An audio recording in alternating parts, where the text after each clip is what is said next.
Hey, salut les amis, c'est Ludo, j'espère que vous allez bien.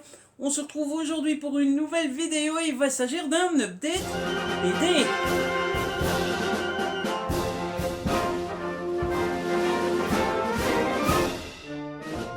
En effet, j'ai découvert ces derniers jours, ces dernières semaines, 4 nouvelles bandes dessinées. Je me suis dit que ça serait sympa de vous en parler et ça serait sympa de ne pas attendre plus longtemps sur le même principe que les livres pour vous en parler, histoire que tout soit bien dans ma petite tête et que je puisse vous en parler fidèlement. On a un peu de tout, donc je ne vais pas détailler ça maintenant, et puis vous verrez au fur et à mesure que je vous présente les différents ouvrages. Et le premier dont je dois vous parler, c'est La Maison Blanche, histoire illustrée des présidents des USA de George Washington à Donald Trump. C'est de Hervé Bourris et c'est aux éditions Casterman. Je pense que c'est pas un mystère, je pense que tout est dans le titre, c'est l'histoire illustrée des présidents américains. Donc j'avais reçu ce livre-là, alors celui-là pour le coup ça fait un moment que je l'ai lu, je l'avais reçu au mois de novembre pour la présidentielle aux États-Unis, mais je pense que ça peut rester intéressant tout de même. Donc c'est super bien fait, j'ai vraiment beaucoup aimé cette bande dessinée. En fait ça se présente comme ceci, et à chaque fois vous avez une page avec le portrait du président duquel on va parler. Il y a toujours des petits émoticônes ici. Par exemple, ici, ça veut dire qu'il est mort en fonction. Il est toujours marqué combien de mandats a fait le président. Il y a d'autres émoticônes à un certain moment. Je vais essayer de vous les retrouver. Si le président a eu le prix Nobel, eh bien c'est noté qu'il a reçu le prix Nobel. Et puis, par exemple, Roosevelt, il est sur le mont Rushmore. Donc c'est marqué ici. Vous avez à chaque fois la date, n'importe quoi, quel numéro il est. Hein. Donc Roosevelt, c'était le 26e président des États-Unis.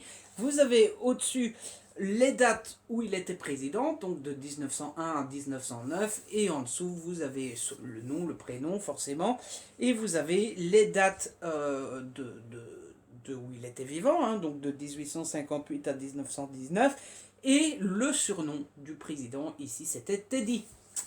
Voilà, alors ça c'est pour la page d'accueil à chaque fois, la page de garde si je puis dire, et après vous avez à chaque fois, alors parfois c'est une page, parfois c'est deux pages, parfois c'est trois pages, ça dépend s'il y a beaucoup à dire sur le président ou pas. Alors sur la première page, à chaque fois, vous avez un petit CV qui vous dit son âge, de quel parti il faisait partie, le métier qu'il faisait avant de devenir président, et puis le nombre d'enfants qu'il avait, ses origines, etc., etc., etc. À chaque fois, on vous présente la première dame, donc la femme du président, et à chaque fois, on vous présente le vice ou les vice-présidents qu'a eu le président. Voilà.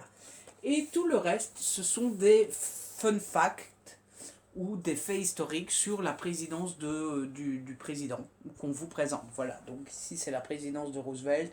Donc on vous explique que Roosevelt était quand même assez turbulent, que c'était la première fois que la famille était assez médiatisée, que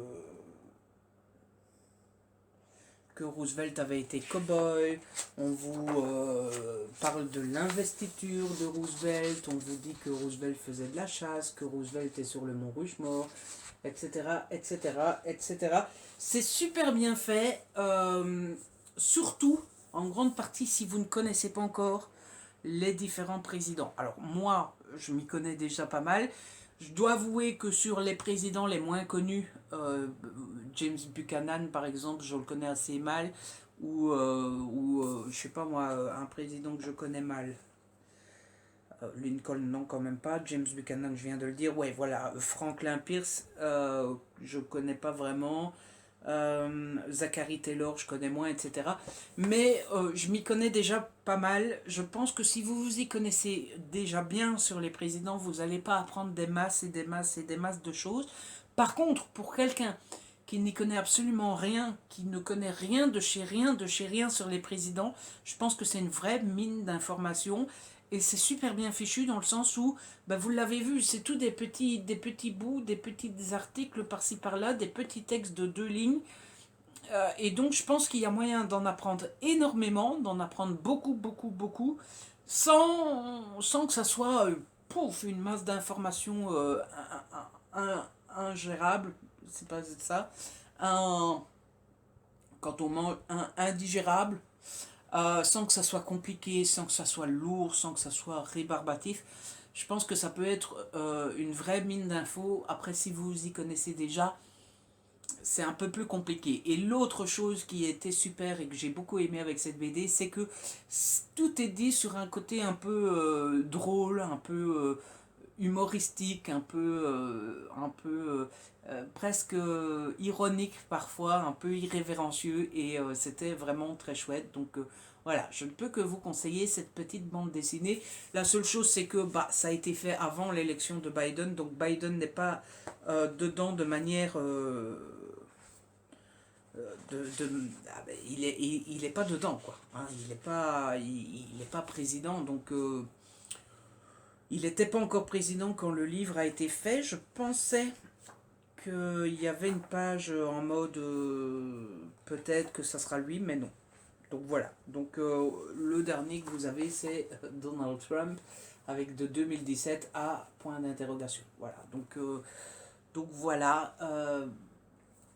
Voilà. J'ai plus rien d'autre à dire. J'essayais de trouver comment clôturer cette chronique, mais j'ai plus rien d'autre à dire. L'autre BD que j'ai lu, c'est Le Passe-Temps de Carbone et Ariane Delrieux. C'est sous-titré Les Joyaux de la Couronne. C'est aux éditions Jungle et j'ai beaucoup, beaucoup, beaucoup aimé aussi. On va suivre 2 enfants qui s'appellent Léo et Marie. 2 enfants qui passent une journée, une après-midi chez leur grand-mère. Ils vont aller dans le grenier de la maman pour aller chercher des costumes, etc. Et dans le grenier, il y a un énorme miroir. Ils vont se mettre à regarder un peu le miroir. Ouais, il est joli, il est grand, il est un peu ancien, etc. Ils vont chipoter au miroir et padaboum, le miroir va les aspirer et ils vont se retrouver en 1514. En 1514, ils vont rencontrer Claude de Bretagne, qui est sur le point de se marier avec François d'Angoulême. Sauf qu'il s'est passé une catastrophe, c'est que le bijou de Claude de Bretagne, un bijou inestimable, a disparu et nos 2 petits jeunes vont enquêter sur la disparition de ce bijou. Alors, j'ai tout aimé dans cette histoire. Alors, déjà, il faut avouer, je suis assez bon public pour tout ce qui est enquête, pour tout ce qui est un peu mystère, disparition, quelque chose a disparu, on va le rechercher, etc. C'est vrai que d'office, dès le départ, je suis plutôt bon public, mais là, c'était plutôt bien fichu. J'ai beaucoup aimé les personnages, j'ai trouvé Léo et Marie assez attachants, assez gentils, assez mimi. On a tout de suite envie de les aider dans leur enquête, et puis surtout, j'ai adoré le, les dessins. Vous ferez un avis, vous me direz ce que vous en pensez, mais moi je trouve que c'est vraiment super joli. Voilà. Alors lui, il est très, très marrant aussi, c'est l'un des gardiens de la reine. Enfin, Claude de Bretagne n'est pas encore reine à ce moment-là, mais c'est un des gardiens qui va aider les 2 jeunes à retrouver le bijou. Donc voilà, c'était vraiment très chouette, c'est assez rythmé, ça va vite, on perd pas de temps.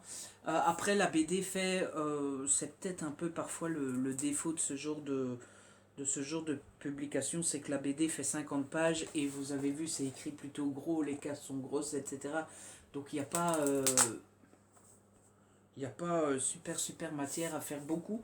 Donc ça passe vite, mais le point positif dans ces cas-là, c'est qu'au moins c'est rythmé, au moins on perd pas de temps et au moins ça y va, quoi. Donc ça, c'est plutôt cool. Et puis le petit détail qui fait toute la différence et qui est vraiment très très très chouette, je trouve aussi, c'est le petit bonus à la fin de l'ouvrage. Vous avez quelques pages, un petit dossier qu'ils appellent supplément historique. Ça se présente comme ça. Et dans ce supplément historique, vous avez des informations sur les personnages que vous retrouvez dans l'aventure, hein. Donc il y a Anne de Bretagne, vous avez Louis XII Et puis vous avez Claude de Bretagne, avec tout un texte sur Claude. Vous avez les joyaux de la couronne et le code de Bretagne, ici, voilà. Et on vous parle aussi de la Renaissance, voilà, avec Gutenberg, Michel-Ange et Leonardo da Vinci. Et enfin, vous avez un petit focus sur le château de Blois. Donc voilà, ça je trouve que c'est toujours super sympatoche quand il y a des petits bonus comme ça à la fin des BD. Parce que si, en plus de divertir les jeunes, on peut les informer et on peut les cultiver un petit peu, eh bien, c'est pas plus mal. Donc voilà, gros petit coup de cœur pour cette bande dessinée que je ne peux que vous conseiller. Et puis, bon, bah, c'est Carbone, hein. Je pense que il y a le petit macaron ici qu'on s'est retiré. Moi, je l'ai laissé. Bon, ça, il me dérange pas plus que ça. Bref, la réputation de Carbone n'est plus à faire, je pense. La troisième BD que j'ai lue dernièrement, gros coup de cœur, c'est Hashtag Les Belles Verdes. C'est sous-titré Sauvons les océans, c'est de Nikolov, Losty et Zanon. Et c'est aux éditions Jungle aussi. Alors j'ai adoré cette bande dessinée. Alors, l'histoire de cette bande dessinée, c'est l'histoire d'une jeune fille que vous voyez là, qui est sensible à l'écologie, à la sauvegarde de la planète, à ce qu'il faut faire attention, etc., etc. Elle veut agir pour la planète et donc elle veut mettre en place un potager à son école, sauf que quand elle présente l'idée à son école et surtout à ses copains se moquent gentiment, pas très gentiment, non. Ses copains se moquent d'elle en mode ah, elle veut planter des carottes, non mais oh, dans quel monde elle vit, non mais allô quoi, hein, vous voyez un peu le genre. Donc elle se rend compte que l'idée va être difficile, alors certes elle pourrait le faire toute seule, mais sans aide, sans rien, ça va être compliqué. Et surtout, elle se dit, mais j'ai pas d'impact assez fort, il faut taper un grand coup, etc. Et elle va partir à l'aventure avec tous ses copains. Vous les voyez tous les quatre ici. Je vous laisserai la surprise de ce qu'elle va faire et de ce qu'elle veut faire, etc. Mais pour le coup, elle part vraiment à l'aventure. Il part à quatre, sans parents, sans rien. J'ai beaucoup aimé. Tout d'abord, le fait que bah, c'est important de faire passer des messages d'écologie, de faire passer des messages comme quoi il faut faire attention, etc. Je suis pas le plus écolo des mecs, j'essaye de faire ce que je peux, mais je pense que ça fait partie des choses pour lesquelles il faut sensibiliser les jeunes le plus tôt possible, parce que si tu montres à un jeune comment être écolo dès qu'il est jeune, eh bien il reproduira les gestes plus tard, et puis il apprendra les gestes à ses copains autour de lui, et puis à ses futurs enfants. Donc ça j'ai trouvé plutôt cool. Ah, je vois qu'il y a un 1, ça voudrait dire qu'il y a d'autres tomes. Ah, ça serait cool ça, parce que j'ai vraiment beaucoup aimé. Je viens de le remarquer, il y a un 1 sur le dos. Ça serait génial s'il y avait d'autres tomes. J'ai beaucoup aimé d'abord les dessins, les couleurs, etc. C'est juste, mais Jungle fait du boulot parfois. Regardez-moi ça. Regardez-moi cette beauté, quoi. C'est juste... c'est juste merveilleux. Enfin, je sais pas, vous me direz ce que vous en pensez, mais moi je trouve ça juste magnifique. J'ai beaucoup aimé le fait que bah, forcément ils partent à l'aventure, elles partent à l'aventure, et donc bah, d'abord on s'inquiète pour eux parce que bah, c'est quand même des jeunes qui n'ont pas forcément l'âge de voyager tout seuls, donc on se demande s'ils vont y arriver, s'ils vont pas avoir de problèmes sur la route, s'ils vont pas, enfin voilà, s'il va pas y avoir une catastrophe, etc. Et puis forcément quand on part à l'aventure, c'est toujours plutôt chouette, c'est toujours plutôt intriguant et c'est toujours plutôt euh, palpitant, si je puis dire. Et puis, petit détail, mais qui a son importance et que j'ai beaucoup aimé, dans cette BD, il y a toutes des pistes euh, qu'on transmet au lecteur sur comment faire attention assez facilement pour la planète. Et c'est fait au détour d'articles pas de journaux, mais d'articles trouvés sur Internet. J'ai trouvé ça plutôt intéressant aussi parce que bah, je pense que la BD, s'intéresse aux jeunes aussi et les jeunes ne lisent plus forcément des journaux mais lisent plutôt sur leur tablette, hein. Donc voilà, vous voyez, vous avez des articles comme ça qui vous expliquent que par exemple les porte-conteneurs ça pollue. Il y a d'autres exemples, hein, voilà, limiter l'avion, un geste citoyen. Je pense qu'il y en a une sur... je vais essayer de retrouver celle-là aussi. Il y a sur les mégots de cigarettes, mais il y a aussi voilà, sur la pollution lumineuse. Donc voilà, j'ai trouvé toutes ces pages-là super intéressantes et surtout super bien faites pour les petits jeunes qui liraient cette BD et encore même pour les autres parce que je suis sûr que eh bien, il y a certains adultes qui ne se rendent pas forcément compte de la pollution lumineuse. C'est comme les mails, on ne se rend pas toujours compte, mais garder des mails, ça pollue. Effacez vos mails, supprimez vos mails quand vous en avez plus besoin, les amis, c'est important. Et enfin, la dernière BD que j'ai lue, on quitte Jungle et on passe au Le Lombard. J'ai lu le premier tome des Omniscients, pardon. Le tome 1, Leur pouvoir, le savoir absolu de Castellani et de Dugommier. Je l'avais reçu pour mon anniversaire. Je ne dis pas de qui parce que je confonds, donc je préfère ne pas dire de bêtises, mais si tu passes par là, un grand merci. C'est une BD qui me tentait depuis énormément de temps et j'étais trop content de le recevoir pour mon anniversaire et j'étais trop content de le lire parce que c'était juste merveilleux. Alors, l'histoire des Omniscients, c'est l'histoire de ces 5 jeunes-là. Alors, exercice de mémoire. Vous avez Diego, Amber, Caleb, Lucas, Jessica. Mais j'ai un doute sur Caleb. Je suis pas sûr que ce soit Caleb, mais je pense bien. Ah, et j'aurais eu bon tout d'un coup.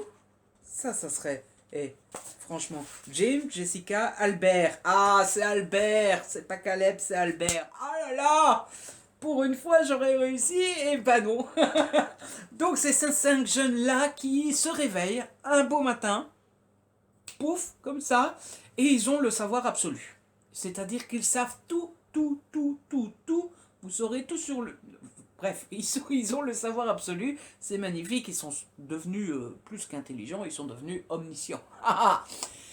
Le seul souci, c'est que d'abord, quand ça nous arrive, on se pose quelques questions quand même, hein. On se lève pas en disant tiens, j'ai le savoir absolu, bah génial, bon bah je vais déjeuner. Non, on se pose un petit peu des questions quand même.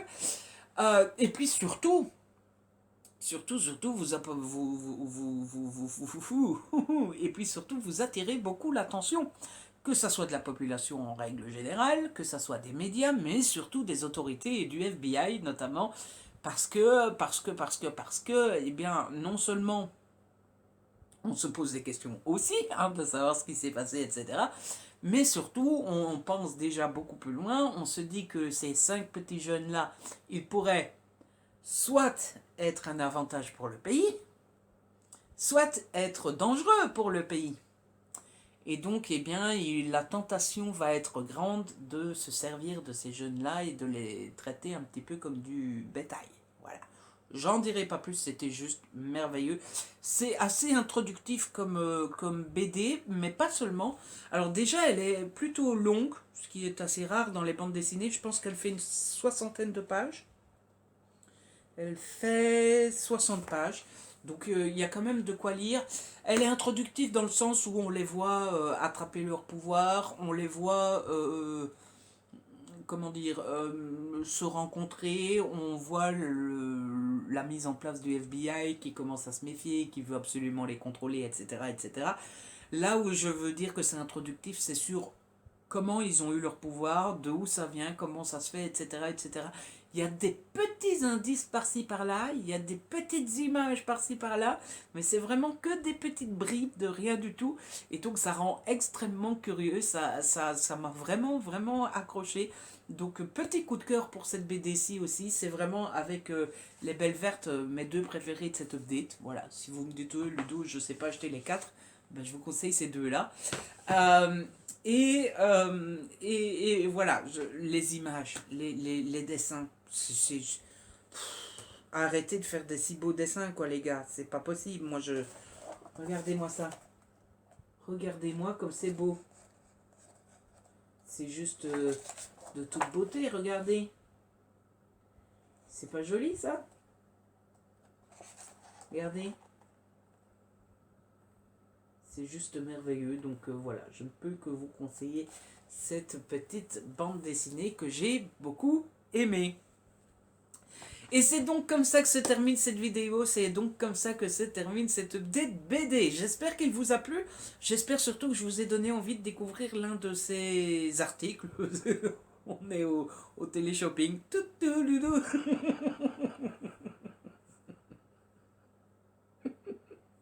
J'espère vous avoir donné envie de découvrir l'un de ces ouvrages, après tout. Après tout, c'est le but de ce genre de vidéo.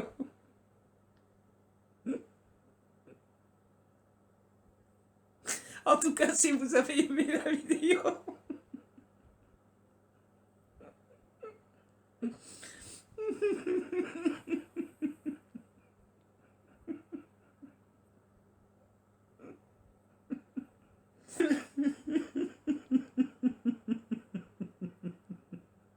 pardon. En tout cas, si vous avez aimé cette vidéo, n'hésitez pas à la liker, à la partager. Oh, oh, qu'est-ce que je peux être bête.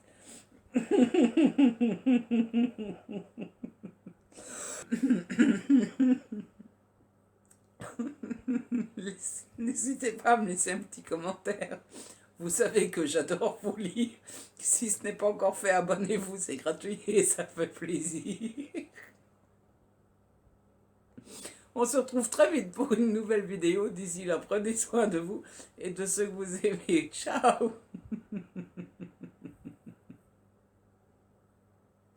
Oh.